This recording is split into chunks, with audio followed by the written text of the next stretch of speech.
හයි කොහොමද ඔයගොල්ලෝ? ඔන්න අපි අලුත් වැඩක් ප්ලෑන් කරා. මොකක්ද දන්නවද? දැන් මේ කාලේ ගොඩක් අපිට තියෙන ප්‍රශ්නයක් මේ තමන්ගේ හයර් ස්ටඩීස් කොහොමද කරන්න කියන එක. විශේෂයෙන්ම දැන් මේ youth generation එක Gen Z ලා ගත්තම ඒගොල්ලෝ ගොඩක් කැමති ලංකාවේ තමන්ගේ හයර් ස්ටඩීස් කරනවට වැඩිය වෙන රටක ගිහිල්ලා ඒ දේ කරන්න. ඉතින් දැන් එහෙම ගත්තම දැන් මේ අලුතෙන්ම ඒ ලෙවල් කරන ඉවරෙච්ච කට්ටියට තියෙන ලොකු ප්‍රශ්නයක් තමයි අපි කොහොමද මේ දේවල් කරන්නේ? මොන රටවල්ද හොඳ? මොන යුනිවර්සිටිස්ද මේකට හොඳ කියලා. ඉතින් මේ වගේ එක විදිහට එක જાතිය ප්‍රශ්න ගොඩක් තියෙනවා. ඔන්න ඒවට උත්තර ගේන්න තමයි අද අපි මේ සෙග්මන්ට් එකේ ලෑස්ති වෙලා අපිට මුලින්ම තෝරගත්තේ නිව්සීලන්ත. අයි දන්නවද? නිව්සීලන්ත තමයි දැන් මේ දවස්වල ගොඩක් කට්ටිය යන්න කැමති. ගොඩක් කට්ටිය ප්‍රශ්න අහන නිව්සීලන්ත ගැන. ඒක නිසා අපි නිව්සීලන්ත වල ICA කියලා යුනිවර්සිටි එක තමයි මුලින්ම කතා බහ කරන්න තෝරගත්තේ. ඉතින් ඒක ගැන විස්තර කතා කරන්න අද එකතු කරගන්නවා International College of Auckland වල Regional Manager චරිත කන්දුගේ මහත්මයා. අයිබෝන්. හොඳයි. අපි මුලින්ම කතා කරමු මොකක්ද මේ ICA යුනිවර්සිටි එක කියලා කියන්නේ Auckland වල? ඔව්. International College of Auckland නැත්නම් commonly known as ICA New Zealand New Zealand වල 2001 වසරේ ඉඳලා ටර්ෂරි එඩියුකේෂන් සෙක්ටර් එකේ ඉන්ජිනියරින් ස්ටඩීස් වලට ෆේමස් කොලෙජ් එකක්. උතර අපි ඕක්ලන්ඩ් සිටි එකේ ඉන්න සිටි කැම්පස් එකක්. නොයෙක් රටවල් 20ක් විතර ඉන්ටර්නැෂනල් මාකට් එකකින් අපිට ළමයි එනවා. අපි ස්පෙෂලයිස් වෙලා ඉන්නේ නොයෙක් ආකාරයේ විවිධ ඩිසිප්ලින්ස් වල තියෙන ඉන්ජිනියරින් ප්‍රෝග්‍රෑම්ස් කන්ඩක්ට් කරන්න මේන්ලි. ඊට අමතරව අපිට IT ෆැකල්ටි එකක් වගේම ඉංග්‍රීසි ලැන්ග්වේජ් ෆැකල්ටි එකකුත් තියෙනවා. දැන් මේ යුනිවර්සිටි එක ගත්තම PTE වලට තමයි විශේෂයෙන්ම අවධානයක් යොමු කරන්නේ. මොකද මේ PTE කියන්නේ? PTE කියන්නේ ඇත්තටම නවසීලන්තයේ এডুকেෂන් يعني ටර්ෂරි එඩියුකේෂන් සෙක්ටර් එක 3 tier. ඒ කියන්නේ ඒක කොටස් තුනකට බෙදෙනවා. යුනිවර්සිටිස් තියෙනවා. නවසීලන්තයේ ස්ටේට් යුනිවර්සිටිස් 8ක් තියෙනවා. ඊට අමතරව නවසීලන්තයේ පොලිටෙක්නික්ස් අපි ITP කියලා කියනවා. පොලිටෙක්නික්ස් තියෙනවා 15ක් පමණ. තව විශාල ප්‍රමාණයක් PT සෙක්ටර් එක. يعني PT කියලා කියන්නේ private training establishments කියන එක. ඉතින් ලංකාවේ සාමාන්‍යයෙන් commonly අපි කතා කරන භාෂාවෙන් කියනවා private colleges. හැබැයි මේ private colleges ඉතාමත් يعني අනිත් රටවල් වගේ නෙවෙයි නවසීලන්තේ කියන්නේ හැමදේම රෙගියුලේට් කරන හැම දෙයකටම ප්‍රශස්ත ස්ටෑන්ඩඩ් එකක් තියෙන රටක්. එතකොට NSET කිව්වේ New Zealand Qualification Authority තමයි අපේ governing body එක. එතකොට international students ලා ගේන්න ඕන නම් අනිවාර්යයෙන්ම NSET කිව්වේ accredited approved ආයතනයක් බවට පත් වෙන්න ඕනේ. ඉතින් ICA New Zealand අවුරුදු 25ක් පුරාවට ඉන්ටර්නැෂනල් මාකට් එකේ පවතින ඉන්ජිනියරින් සෙක්ටර් එකට ප්‍රසිද්ධ කොලෙජ් එකක් කිව්වොත් මම නිවැරදියි. දැන් එතකොට මේකේ වැඩි අවධානයක් යොමු වෙන්නේ මේ ප්‍රැක්ටිකල් පැත්තට නැත්නම් තියරිටිකල් දේවල්ද? මෙහෙමයි ඉන්ජිනියරින් ප්‍රෝග්‍රෑම්ස් දැන් ඔයා දන්නවා ඉන්ජිනියරින් ප්‍රෝග්‍රෑම්ස් වල ප්‍රධාන කොටස් තුනක් තියෙනවා. ඒ කියන්නේ ඩිප්ලෝමා ලෙවල් එකක් තියෙනවා. ඊට පස්සේ bachelor's level and post graduate කියන්නේ මාස්ටර්ස් ලෙවල්. එතකොට ඔය ඩිප්ලෝමා කැටගරිස් හැම එකම ඒ ඉන්ජිනියරින් ස්ටෑන්ඩඩ්ස් වල තිබුණොත් විතරයි නිව්සීලන්ත ඉන්ජිනියරින් ඇසෝසියේෂන් එකෙන් ඒ ඇක්‍රඩිටේෂන් එක ලැබෙන්නේ මේ ප්‍රෝග්‍රෑම් එකට. එතකොට දැන් නවසීලන්තයේ ඉන්ජිනියරින් ප්‍රෝග්‍රෑම් ප්‍රසිද්ධයි. මොකද ගොඩක් ප්‍රෝග්‍රෑම්ස් ටයර් 1 ග්‍රීන් ලිස්ට් එකට නැත්නම් ටයර් 2 ග්‍රීන් ලිස්ට් එකට වගේ කියන්නේ ස්කිල් ෂෝටේජ් ලිස්ට් එකට වැටෙනවා. එතකොට අර ළමෙක් නවසීලන්ත වගේ රටකට යන්නේ ලංකාව වගේ රටකින් ස්ටඩි වර්ක් සෙටල් වගේ කන්සෙප්ට් එකක් යටතේ. එතකොට ඒගොල්ලන්ට අවශ්‍ය ඒ එක්ස්පීරියන්ස් එක ෆුලි පැකේජ් එකක් විදිහට ලැබෙන්න ඕනේ. ඉතින් ඒ සඳහා දැන් අපේ දැන් උදාහරණ වශයෙන් ICA කොලෙජ් එක නැත්නම් International College of Auckland කියන ආයතනයේ අපි ගාව තියෙනවා level 6 diploma එක. ඒ කියන්නේ 2 year program එකක්.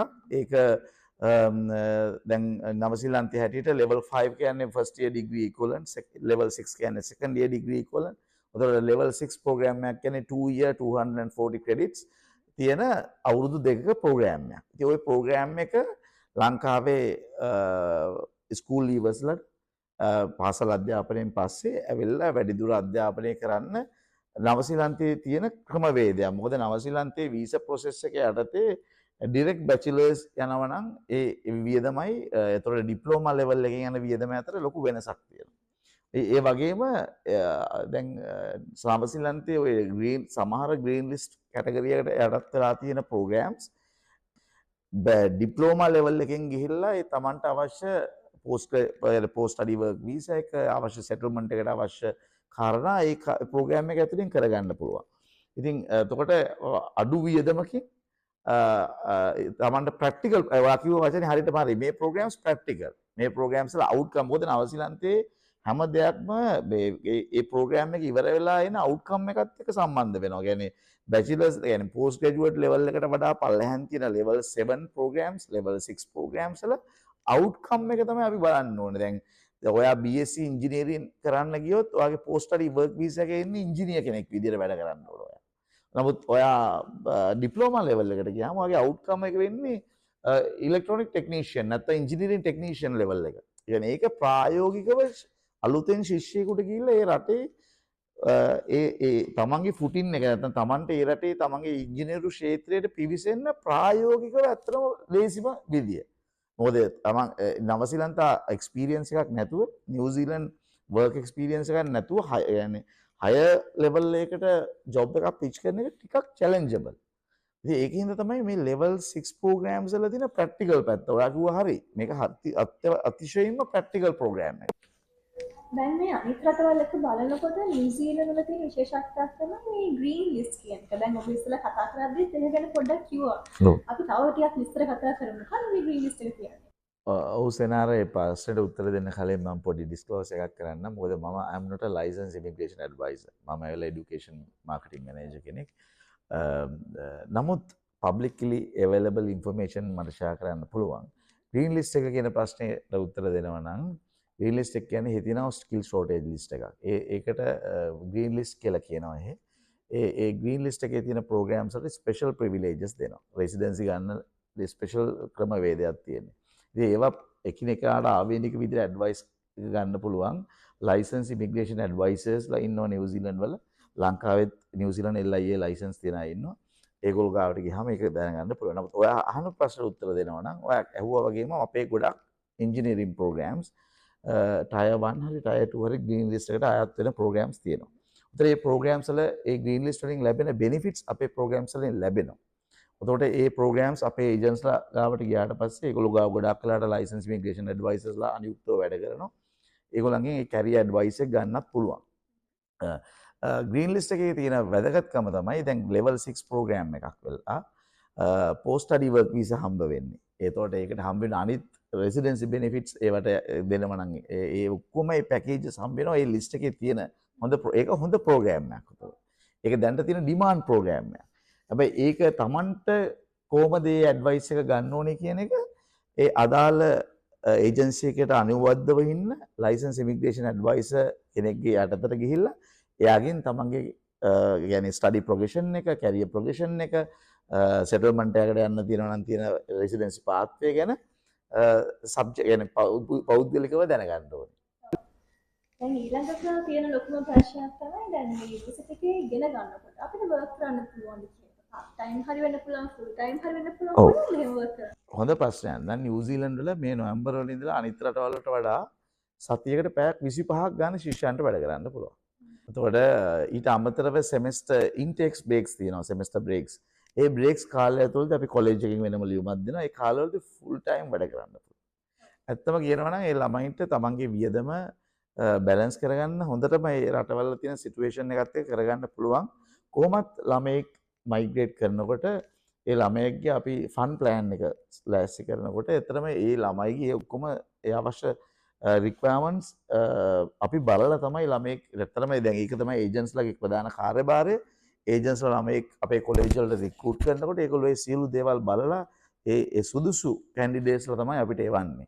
හැබැයි අනිත් පැත්තෙන් ළමයාට ඒ රටට ආවට පස්සේ ඒ රටේ තියෙන සංස්කෘතියට ක්‍රමවේදයන්ට ගැලපෙන්න අවශ්‍ය හොඳ ජොබ් පාර්ට් ටයිම් ජොබ් එකක් කරලා ඒ කාලේ හොඳට ගෙවන්න අවශ්‍ය හොඳ පහසුකම් නවසීලන්ත රටේ පවතිනවා. ඒක අනිත් රටවල්ට වඩා ඇත්තටම හොඳයි. මොකද හේතුව අනිත් රටවල් වල පැය 20ක් වගේ සාමාන්‍යයෙන් වැඩ කරන්න තියෙන්නේ. නවසීලන්තේ දැන් පැය 25ක් වැඩ කරන්න පුළුවන්. හොඳ අවස්ථාවක් කියන්නේ. අනිවාර්යයෙන්. ඔව් දැන් අපි කතා කරමු අපේ යන නිව්සීලන්ත යන්න කොස්ට් එකක් යනවද? ඒක හරි සබ්ජෙක්ටිව් ප්‍රෝග්‍රෑම්ට ප්‍රෝග්‍රෑම් ගැන කොලේජ් එකෙන් කොලේජ් එකට දැන් නවසීලන්තේ යුනිවර්සිටි තමයි එක්ස්පෙන්සිව්ම නමුත් ඒවා ගොඩාක් හොඳ වර්ල්ඩ් ක්ලාස් යුනිවර්සිටිස් ඊට පස්සේ මිල ගැන මුදල පැත්තෙන් බැලුවොත් ITPs නැත්නම් පොලිටෙක්නික්ස් වල තමයි ඊළඟට එක්ස්පෙන්සිව් ගොඩාක් වෙලාට ප්‍රයිවට් කොලේජස් නැත්නම් PT සෙක්ටර් එක රිප්‍රසන්ට් කරන ආයතනවල ප්‍රයිස් එක ගොඩක් අඩුයි. ඒ කියන්නේ රීසනබල්. ලංකාවට අෆෝඩ් කරන්න පුළුවන් රේන්ජ් එකේ තියෙන්නේ.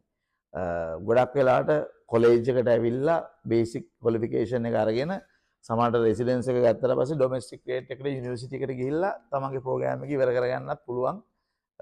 තමන්ගේ රටේ يعني රෙසිඩන්ස් එක ගත්තොත්.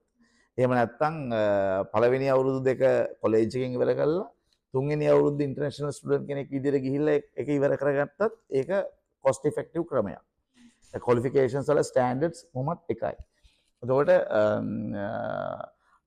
අපේ කොලේජ් එක ගැන කතා කරනවා නම් අපි ලංකාවට ස්පෙෂලි ඩිස්කවුන්ට් එකක් දීලා තියෙනවා මේ අවස්ථාවේදී. මොකද අපේ සාමාන්‍යයෙන් නෝමලි ලෙවල් 6 ඉන්ජිනියරින් ඩිප්ලෝමා එක ප්‍රයිස් එක $25000ක් විතර වෙනවා සාමාන්‍යයෙන්. නමුත් අපි මේ අවුරුද්දේ ලංකාව ශිෂ්‍යයන්ට දීලා තියෙනවා ඒක ඩිස්කවුන්ට් කරලා අවුරුද්දකට $18000ක මුදලකට එන්න පුළුවන්. අවුරුද්දකම ෆී එක $18000යි. ගොඩාක් කල් අපේ ප්‍රෝග්‍රෑම්ස් අවුරුදු 2යි. පෝස්ට් ස්ටඩි පීරියඩ් එක අවුරුදු 2යි. ඊට පස්සේ තමන්ට අවශ්‍ය අනිත් තමන්ගේ ඉදිරිය ප්ලෑන් කරගන්න පුළුවන් ඒ අනුව. ඉතින් ඊටාත්ම හොඳ ප්‍රෝග්‍රෑම් එකක් ලංකාව වගේ රටකට. ඉතින් ඒකයි මම කියන්නේ අපේ වගේ කොලේජ් වලට ඇවිල්ලා ඒ අධ්‍යාපනය කිරීම ප්‍රැක්ටිකලි ෆීසිබල්. ලංකාව වගේ කියන්නේ අපි ඩිවලොපින් නේෂන් එකක්, අපි සංවර්ධනය වෙමින් පවතින රටක්. අපේ හොඳ ඉහළ මධ්‍යම පන්තික ජනතාවක් ඉන්න රටක් අපේ රට. අපේ රටේ ඉන්න ජනතාවට අයිඩියලි පිච් වෙන ප්‍රෝග්‍රෑම්ස් ඒ කියන්නේ ප්‍රයිස් රේන්ජ් එක තියෙන්නේ ඇත්තටම PT සෙක්ටර් එකේ. ඔව් ඊළඟට මම දැනගන්න කැමතියි දැන් මොනවාද මේකේ තියෙන එන්ට්‍රි රික්වයර්මන්ට්ස්? හොඳ ප්‍රශ්නයක්. ඇත්තටම මේ නිව්සීලන්ත ඩිප්ලෝමා ඉන් ඉන්ජිනියරින් වලට තියෙන එන්ට්‍රි රික්වයර්මන්ට් එක ලංකාවට ඇත්තටම ස්පෙෂල් මේකක්. මොකද හේතුව ලංකාවේ O level plus 4 credits තියෙනවා නම් mathematics and science වලට හොඳ credit pass එකක් තියෙනවා නම් අපි කන්සිඩර් කරනවා ළමයට මේක කරන්න පුළුවන් කියලා. හැබැයි ideally under 6 يعني 16 plus එනකොට guardian visa නැත්නම් guardianship එක අපි බලන්න ඕනේ. ඒකින්ද A level plus ළමයි එනවා නම් يعني 18ට වැඩි ළමයි එනවා නම් ඕනම A level يعني ඒ සුදුසු ඕනම ස්ට්‍රෑන්ඩ් එක ළමයෙකුට ඉංජිනේරින් සීනියක් කරලා යන්න පුළුවන්. අවශ්‍යතාවයක් තියෙනවා මේ ප්‍රෝග්‍රෑම් එක يعني වාහනයක් විදිහට පාවිච්චි කරන්න පුළුවන් තමන්ගේ ඉංජිනේරු සීනිය ළඟා කරගන්න. ඒ උදාහරණයක් වශයෙන් කියනවා අපි තුමු ළමයෙක් ඉන්නවා වෙන විෂය ධාරාවකින් ඩිග්‍රියක් කරලා තියෙනවා. නමුත් පසු කාලෙම මෙයාට ඕනේ නෑ මට ඉංජිනේර කෙනෙක් වෙන්න තියෙනවා. මගේ ෆැමිලි බිස්නස් එකක් තියෙනවා ඉංජිනේරින් ක්ෂේත්‍රයට සම්බන්ධ නැත්නම් වෙන කාරණාවක් සම්බන්ධ. නමුත් මට ඉංජිනේර කෙනෙක් වෙන්න ඕනේ. එයාට ඒක ජෙනුවින් ඉන්ටෙන්ෂන් එකක් කරන්න පුළුවන්. මේ ප්‍රෝග්‍රෑම් එක ඇත්තටම කැරියර් චේන්ජින් ප්‍රෝග්‍රෑම් එකක්. මේක ඕනම එක්කෙනෙකුට ඇවිල්ලා ඒ ප්‍රෝග්‍රෑම් තමන්ගේ ඉංජිනේරුවෙක් වෙන්න සැබෑ සීනියක් තියෙනවා නම් ඒක ළඟා කරන්න පුළුවන් ප්‍රෝග්‍රෑම් එකක්. වයස් භේදයක් නැහැ. නමුත් අයිඩියලි වයස් මේක يعني O level මං අයිඩියල් වයස විදිහට සලකන්නේ 18 to 25. හැබැයි ඔබට හොඳ රසාවක් කරලා එක්ස්පීරියන්ස් එකක් තියාගෙන පසු කාලෙම නැවත පේපර් ක්වොලිෆිකේෂන් එකක් අරගෙන නැත්නම් තමන්ගේ ඉංජිනේරු සිහිනේ සැබෑ කරගන්න ඕනේ කියලා හිතනම නම් උදාහරණයක් වශයෙන් ලංකාවේ විදුලි වළංඩලේ වැඩ කරන ගොඩාක් සේවකයන් ඉන්නවා يعني සුපර්වයිසර්ස්ලා වගේ හොඳ يعني O level A level වලින් ඇවිල්ලා තමන්ගේ වෘත්තියෙන් තමයි ඇවිල්ලා තියෙන්නේ. වෘත්තීය එක්ස්පීරියන්ස් එක අවුරුදු ගාණක් තියෙනවා. හැබැයි ඒගොල්ලන්ට පේපර් ක්වොලිෆිකේෂන් එකක් නැහැ. දැන් රටකට ගිහිල්ලා ඉගෙන ගන්න ආසයි. ඒගොල්ලන්ට මේක හොඳ ප්‍රෝග්‍රෑම් එකක්. ඒ වගේ නොයෙකුත් ඒ ක්ෂේත්‍රයන් වලට මේක ඇපීල් වෙනවා. හැබැයි ඒක ඇඩ්වයිස් එක ගන්න අපේ ප්‍රයිමරි ඒජන්ට්ස්ලා ගොඩක් ලංකාවේ ඉන්නවා. ඒ වගේ ආයතන වලට ඇවිල්ලා ඇඩ්වයිසස් ගන්න. එතකොට මේ ප්‍රෝග්‍රෑම් එක ඔයගොල්ලන්ට සූට් වෙනවද කියලා ඒගොල්ලෝ හරියටම බලලා කියයි. මොකද මේක ලොකු ස්කෝප් එකකට ඇපීල් කරන්න පුළුවන් ප්‍රෝග්‍රෑම් එකක්.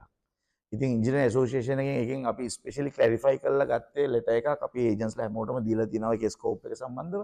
ඉතින් ළමයිට ඇවිල්ලා තමන්ගේ සුදුසුකම් එක්ක තමන් දැන් ඉන්න වර්ක් එක්ස්පීරියන්ස් තිබුණත් එතකොට අපි ට්‍රේඩ් එක්ස්පීරියන්ස් තිබ්බත් ලංකාවේ සමහර අයට තියෙනවා ජර්මන් ටෙක් ජපන් ටෙක් ඒවැ ආපු ට්‍රේඩ් ක්වොලිෆිකේෂන්ස් ඒවත් එක්කත් මේ ළමයිට මේකට ඇවිල්ලා ඇප්ලයි කරන්න පුළුවන්. ඉතින් හොඳ අවස්ථාවක් තමන්ට නැවත ඉංජිනේරු සිහිනයක් කරා ගිහිල්ලා ඒ ගමන යන්න. ඉතින් මම ආරාධනා කරනවා ලංකාවේ ළමයිට මේ අවස්ථාව බලන්න කියලා ඇවිල්ලා මේ නවසීලන්ත සිහිනය, තුරු ඉංජිනේරු සිහිනය ළඟා කරගන්න ICA නිව්සීලන්ත සමග ලංකාවේ ඉන්න ප්‍රයිමරි ඒජන්ට්ස් අපේ ලොකු ප්‍රමාණයක් ඉන්නවා. මේ හොඳ ඒජන්ට් කෙනෙක් එක්ක අත්වල් බැඳගෙන ඇවිල්ලා මේ අවස්ථාව තමන්ගේ ජීවිතය සාර්ථක කරගන්න ළඟා කරගන්න කියලා උදව් කරගන්න කියලා මම ඉල්ලා සිටිනවා.